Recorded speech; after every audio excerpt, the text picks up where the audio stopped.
Sumainyo ang Panginoon. At sumaiyo rin. Ang mabuting balita ng Panginoon ayon kay San Mateo. Papuri sa iyo, Panginoon.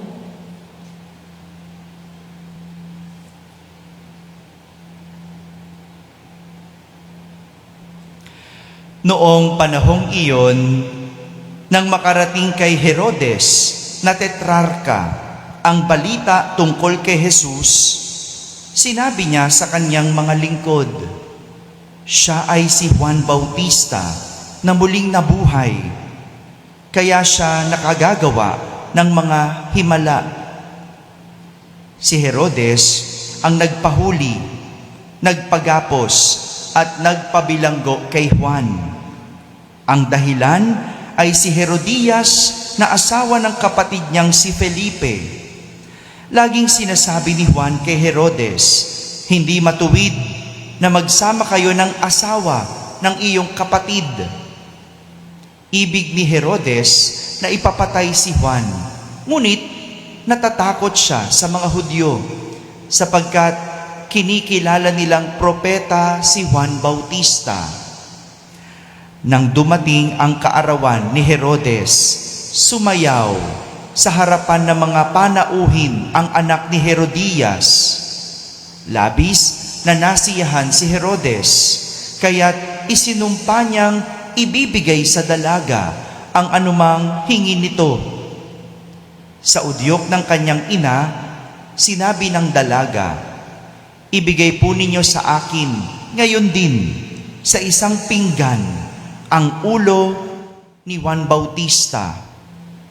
Nalungkot ang hari, ngunit dahil sa kanyang pangakong narinig ng mga panauhin, iniutos niyang ibigay iyon sa dalaga.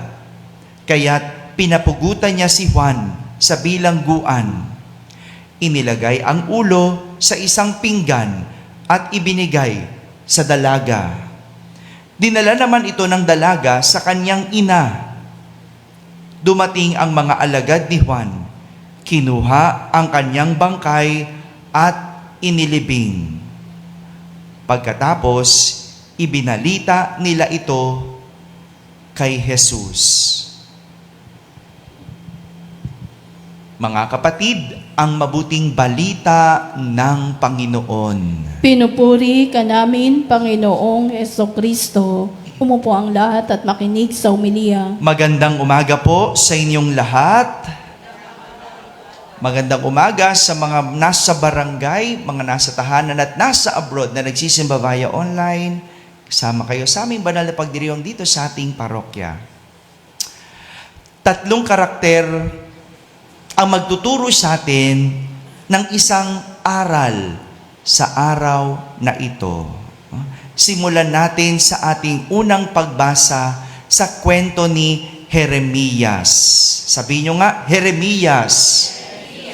Sa unang pagbasa, kinainisan si Propeta Jeremias dahil sa kanyang pangangaral sa mga tao. Kinainisan dahil siya ay nangangaral sa mga tao.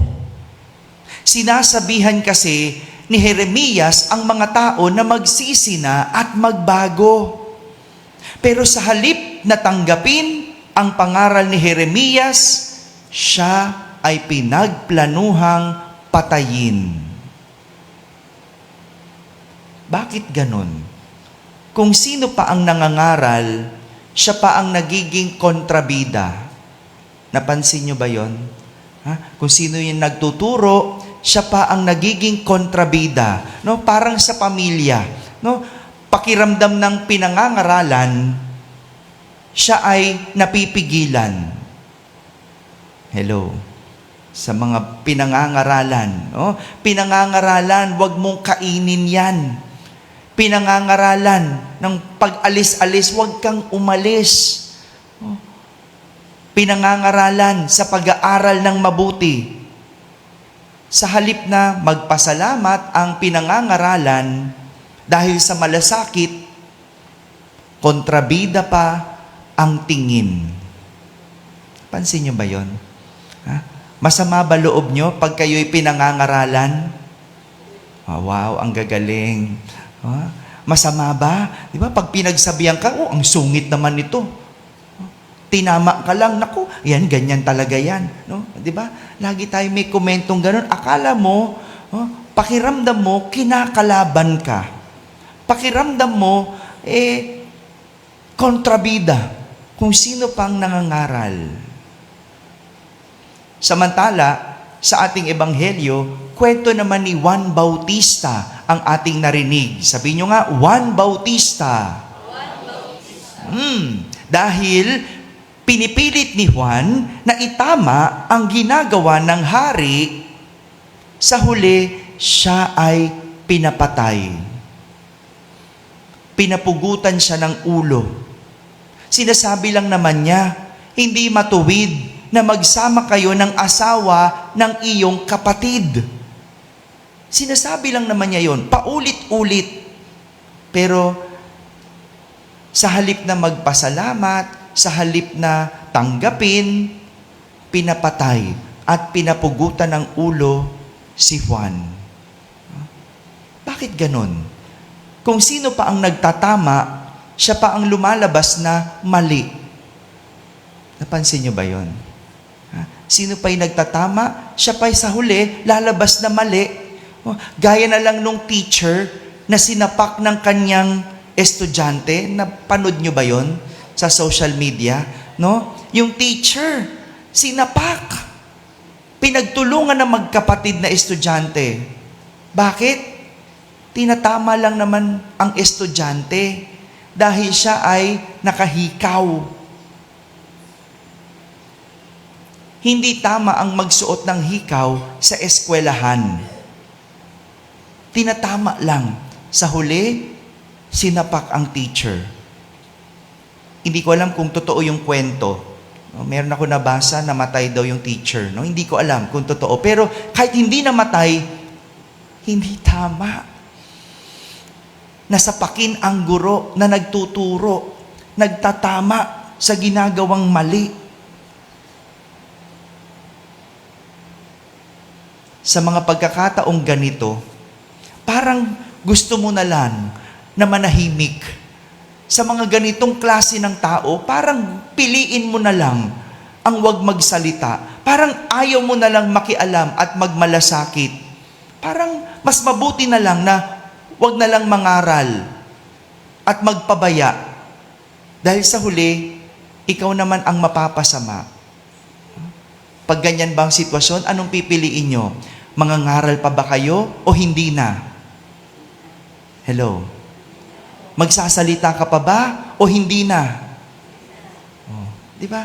Parang, wag na nga lang. Sa huli, ako rin naman ang kontrabida. Wag na nga lang. Sa huli, magulo pa. Ako pang masama. Parang ang sarap na lang manahimik. Ang sarap na lang wag umimik.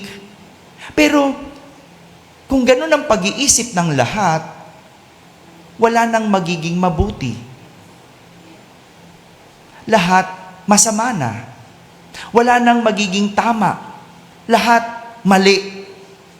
Hayaan mo na lang, sige, sila mag-park dyan sa kalye. Sige na. Di para pag ginawa niyo, anong gagawin? May madadaanan ba tayo? Wala. Hayaan mo na lang siya, sige, mangaliwa ng mangaliwa. Sa huli? 10 na asawa niya, di ba? Kasi kaliwa ng kaliwa, nangangaliwa ng nangangaliwa. Hayaan mo na lang siyang wag mag-aral. Sa huli, walang kapupuntahan. Nganga na lang, pagtanda. Ganun ba yon? Pipiliin mo na lang bang manahimik? Pipiliin mo na bang wag na lang mangaral para hindi ka na lang mapasama? Mabuti na lang, meron tayong isang santo sa katauhan ni San Alfonso Maria. Sabi nyo nga, Alfonso Maria. Siya yung santong ating ginugunita sa araw na ito. Itong si Alfonso Maria, nagtuturo sa atin ng dapat na disposisyon at pag-iisip sa mga panahong namamayagpag ang mali at masama.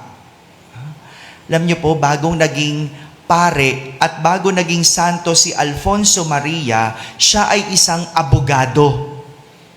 Pero nang dahil sa mga maling gawain sa korte, sa hukuman, sa husgado, iniwan ni San Alfonso Maria ang kanyang propesyon at piniling pumasok sa seminaryo para magpari. Nang maging pare, siya'y nagpakadalubhasa at sa huli, nangaral ng mabuti at moral. Ang galing, no? Siguro, si Alfonso Maria, nung nakitang puro mali ang ginagawa sa korte, puro mali ang nangyayari, anong ginawa niya? Nag-aral siyang mabuti. Iniwan muna niya sandali. Hindi niya tinalikuran dahil binalikan niya. At sa huli, nagturo siya kung ano ang tama, mabuti at moral. Galit siya sa masama. Hindi niya gusto ang mga mali, kaya siya'y nagturo ng tama, mabuti at moral. Kahit kontrabida sa iba ang nangangaral, kahit pinalalabas na mali ang nagtatama, merong isang tao na pinili ang maging matuwid. At siya ay si Alfonso Maria. Hindi siya nagpatinag na panindigan kung ano ang mabuti. Kahit kapalit nito ang kanyang kabuhayan at buhay. Ang dali kalimutan ang pagiging tama kung buhay mo ay may banta. Di ba? Huwag na nga lang magturo kung sasapaking ka lang. Di ba? Pwede namang wag na lang mangaral kung ikagugulo ng pamilya. No? Yung mga nanay, di ba? No? Pangaral ang pangaral. Para sa mga anak, nagbubunga nga ang nanay. No? O kaya naman, yung anak, tinuturuan ng nanay na matigas ang ulo. No? Tapos sa huli, mag-aaway sila. Ang dali na lang, wag na nga lang. Sige, para na lang tahimik ang lahat. Ang sarap na lang maging walang pakialam kung sa huli, ikaw din naman ang aawayin. Pero, mga kapatid, sadyang hindi pwede na palampasin ang kasamaan dahil mamamatay ang kabutihan. Hindi maaring manahimik kapag may nagagawang mali at hindi dapat hinahayaan ang kasalanan kapalit ng kapayapaan. Dahil ang magpalampas, ang pananahimik at kapabayaan ng mga kasalanan ay pagkonsinti sa kasamaan. Wag. Pag merong nakikitang mali, itama mo. Kahit pa ikagalit sa'yo. Kapag may nakikitang hindi maganda, pagsabihan mo. Kasi ang pagkonsinti, pananahimik, yan, pagkampi sa kasamaan. Maging ehemplo sa atin sa araw na ito, si Alfonso Maria, na nagturo ng tama, mabuti, at moral. Amen? Amen.